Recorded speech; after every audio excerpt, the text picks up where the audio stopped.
Also new tonight, you've probably noticed the lack of snow we've had this winter. After a few bouts of heavy snow right around Thanksgiving, our skies have been extremely quiet. And according to Iowa's state climatologist, we're now in a snow drought. So we've got Dr. Justin Glisson, Iowa's state climatologist, joining us now in the current. Dr. Glisson, thank you so much for being here with us. And I want to start off with what a snow drought is. Is this different from a regular drought? Sure. So nice to be with you. Yes, when we talk about snow drought, it's just a deficit of snowfall on the ground. So we'll take the 30-year average, and we're definitely below that for December, January, February meteorological winter.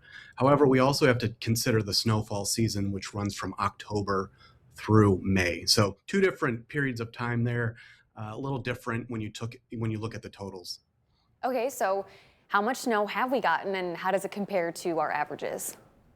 Sure. So for the Quad Cities and locations surrounding for the season, you're about 20 and a half inches, and that's only about 2.6 inches below average. However, if you look at December, January, and February as it stands right now, 11.3 inches, so 9.4 inches below average. So that is a significant departure, at least in winter, but we really front-loaded snowfall in November, which was the fourth snowiest on record.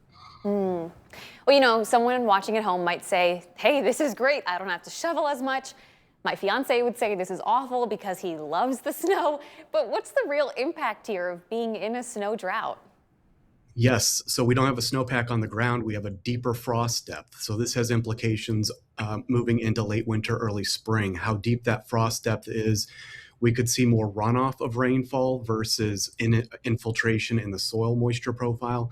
And this could perpetuate more drought, the typical drought that we talk about. So we would like to see a snowpack on the ground to serve as an insulator, but we also get moisture out of that snowpack, typically 1 inch of water out of 10 inches of snow. And why do you say that it's so important to have a snowpack? Why would that possibly create more drought if we don't have it? So deeper frost depth, you're getting more runoff of rain before that soil profile thaws out. So you're not really infiltrating that moisture. And you're starting to work off of rainfall deficits through the growing season as vegetative demand increases. So having snowpack on the ground as an insulator, but also getting moisture out of that snowpack as we melt late winter into spring. Well, what about these specific impacts to farmers, people that work with the ground every day? Sure. So a few different things there. If we have moisture snowpack on the ground, we can have muddy conditions. If we get cold and wet as we move into April and May, that could delay planting.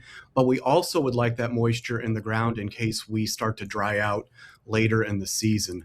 So having moisture in the soil profile is beneficial for farmers, but we don't want to get too wet where it's sloppy and muddy out there where we can't get planters out there into the fields.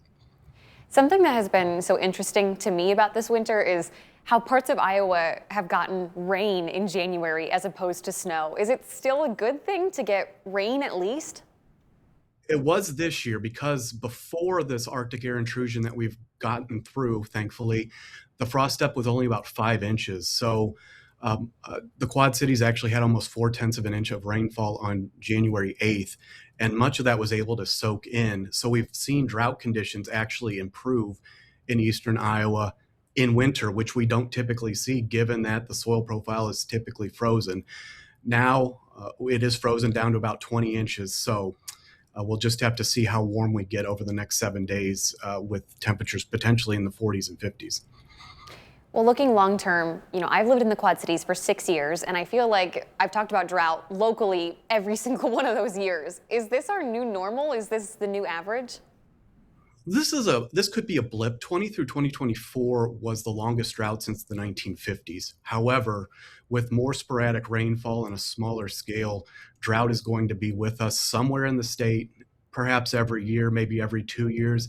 It depends on how pervasive and how intense it is, but we're always going to see precipitation deficits and dryness creeping in. That's why banking soil moisture before winter, having a snowpack on the ground is beneficial when we think about the growing season and getting into summer. Dr. Glisson, we only have a few seconds left, but before I let you go, what about the warmer temps we have on the way? How do you feel about our snow chances for the rest of winter?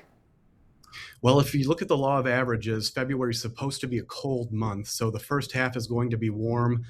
February has been a problem child month in terms of lots of snow, so we'll just have to see what the second half looks like, but we could catch up. Dr. Glisson, I am always appreciative for your time. Thank you so much for being here with us today. Thank you. It's a pleasure. And for you guys at home, we have our online version of this story up on our website. Just click on the As Seen on TV tab at the top of the homepage.